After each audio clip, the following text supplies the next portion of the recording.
Você que tá aí curtindo esse podcast, você tem caspa? Ah, então nem precisa mais ficar com vergonha. Chegou a nova linha Dercos Anti-Caspa DS da Vichy. Ela elimina 100% da caspa visível, sem ressecar os cabelos. E para todos os tipos de cabelo, seco, normal ou oleoso. Dá até para usar blusa preta. Não é à toa que a Dercos Anti-Caspa é a marca mais recomendada por dermatologistas no Brasil e no mundo. Saiba mais.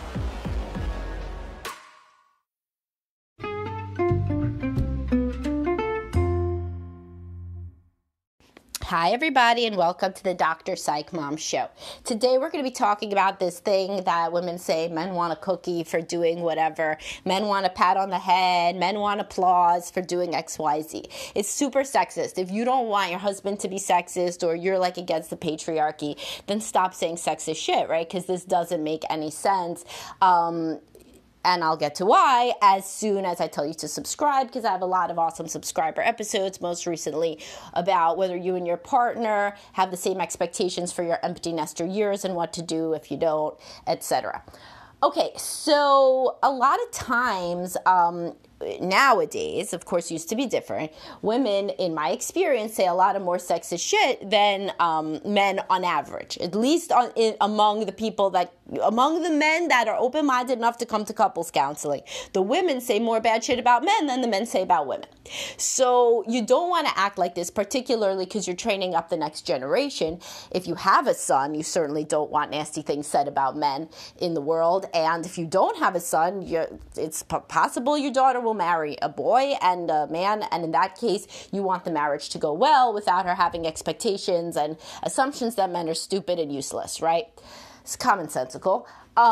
So it's also wrong, you know? So if you're somebody who prides yourself on things being like right and based on reality, then this isn't right. You know, I talked about in the shit test podcast, I talked about how men frequently think that women are like setting them up through these like shit tests, like to prove their masculinity. And I'm like, no, women with maybe borderline personality disorder, women do that. But the average woman doesn't think, how can I make a test for my husband today? It's just like not real. And it's extremely sexist and misogynistic. But I gave an example. It's like the idea of the man cold. I don't know. I work with so many high-achieving men. They don't take days off work, like ever, you know? I mean, like, if anything, they should be, and they're not. They do all the same shit, even the same workout, you know, when they're sick. So the idea of the man cold has like nothing to do with reality. I mean, we're talking about, like, I work with men who've been in the military.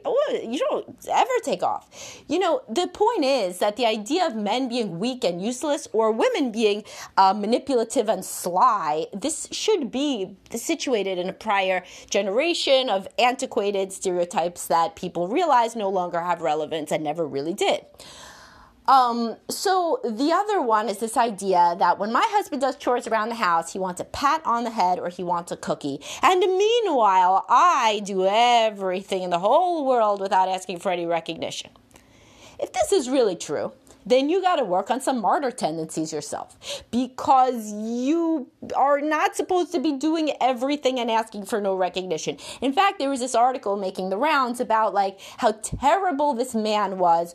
You probably saw it on Facebook or something. How terrible this man was because his wife wanted appreciation for being a stay-at-home mom, and he said, "Why? I don't ask for appreciation for my job. Why would she want appreciation for that?" And everybody was on the side of the woman. But how would that be accurate, right? If it's supposed to be this fake thing that women do everything without ever asking for appreciation, then why did she ask for appreciation? And why was everybody on her side that he should be appreciating her? It doesn't make any sense. So how about the idea that both genders want appreciation? It may be for very different things. So when I work with, so there's multiple parts of a marriage, right? Some involve chores, some involve physical intimacy, some involve myriad other things. But I get the same response from women when I'm like, can you try to be more intimate with your husband? And then they'll come to session and be like, oh, look, I hugged him one more time this week. And I'm like, oh, good, you know, like, great, we're making some progress. But isn't that wanting a cookie too? Like, I mean, isn't that wanting appreciation and recognition for going outside your comfort zone in a way that's perceived as very small to the other party? It's not like the man thinks that's so awesome that she's hugging him one more time a week. Just like if he does one more load of laundry a week, she's not going to think it's so awesome. But if people do not give one another appreciation for incremental change, then why would the person continue to try to get outside their comfort zone in the absence of any recognition or appreciation? This is both genders, and you can see it in your children of both genders. There's no gender that wants mommy to say good job after they master something more than another gender. That's just how it is. Like, kids and then adults want to be recognized and appreciated for going outside their comfort zone, for learning a new skill, for doing something that was hard, and this is not, it is not helpful to say things like, oh, every time my husband does a chore, he mentions it. Every time I do a chore, I don't mention it. But what do you mention that you do? You may mention that you mowed the lawn if you think that that is not inside your, purview and it's some other thing that you did. There's very few men that are announcing every chore that they did unless the woman tells them that they don't do anything. Right? Now, there are some people who ask for appreciation for every single little thing that they do, and that's in both genders. Those are people who tend toward, insecurity, and they're very kind of annoying, and I talked about being whiny, and I talked in a podcast about men who express emotions too much, and by being whiny, and getting to that end of the spectrum. But that is something in both genders also, where people can be kind of whiny and ask for a lot of praise. And that's called preoccupied attachment. People that need infinite reassurance that the person is recognizing them, and they always want a quote cookie or a quote pat on the head. And that's an attachment style. That attachment style is not unique to one gender. And so anything, and I talk about gender differences a lot. There are biological gender differences, particularly with sex drive, with anxiety and depression, with parenting even, there's been studies that show that men parent different than women, and not worse. Don't jump on that, it's just different. So the point is here that if you have told yourself, oh, my husband wants a cookie every time he does something, and he's so useless laying around all the time with a man cold, and then periodically he's getting up to ask for a cookie or of appreciation for doing the smallest little thing, just leave, if you really feel that bad about your husband and he is so completely useless and you don't see it as a problem, that's your perspective. I mean, of course, I would entreat you to go to couples counseling, individual therapy, work through some of the issues that are going on. But if that's your end point, let's say you have done couples counseling, you have done individual therapy, and you still look down on your husband that much, it is not helping anybody for you to stay with him, because your kids are learning that mom is the only adult and that mom is the only smart one and that dad is a useless sack of shit.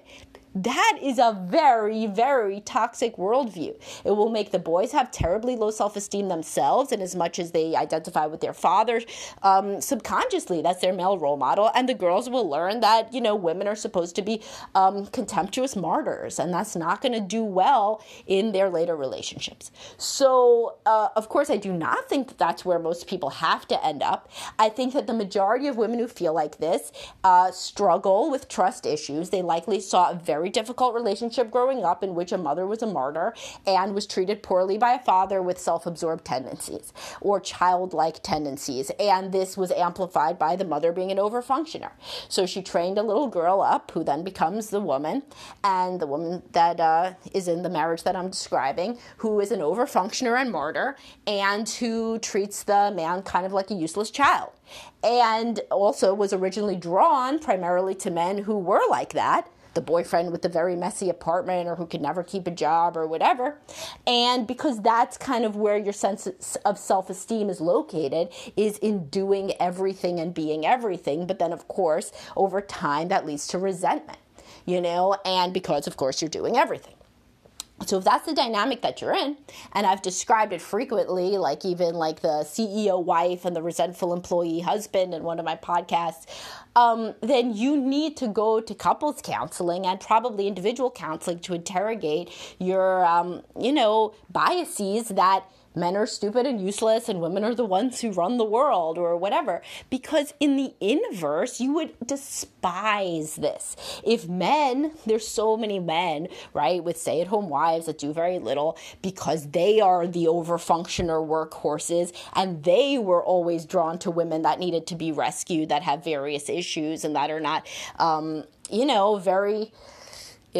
very competent in the world. And they put those women in a childlike role, the same as you put your husband into a childlike role. This is so equivalent across genders. It has nothing to do with gender. What it has to do with is one partner of either gender who is an overfunctioner martyr, coupled with another partner who has low self-esteem and who generally struggles with their, basic life skills, quite honestly. And so in the beginning, one rescued the other.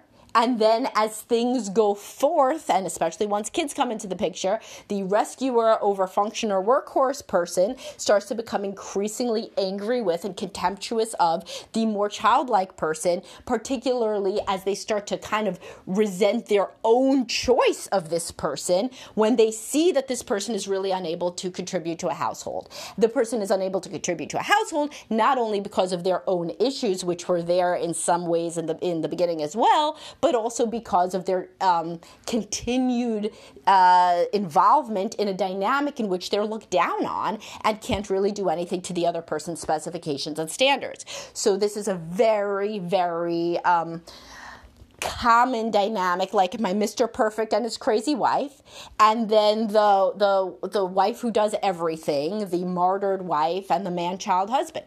Those are the gender equivalent, those are across gender. Each of those is the same thing, they are equivalent and they don't really have to do with gender. They manifest slightly differently, which is why I wrote different articles for them. But overall, it's one person who's a martyr overfunctioner and the other person who has terribly low self-esteem and can, quote, never do anything right. So if you are locked in a dynamic where you feel that your husband is just useless and doesn't do anything, and this is how men are, it would also be useful to examine the ways that you were trained to think about men, because this is what you're going to pass on to your daughters and your sons. And I say daughters first because people usually think that they don't think about it as saliently if they don't have a son.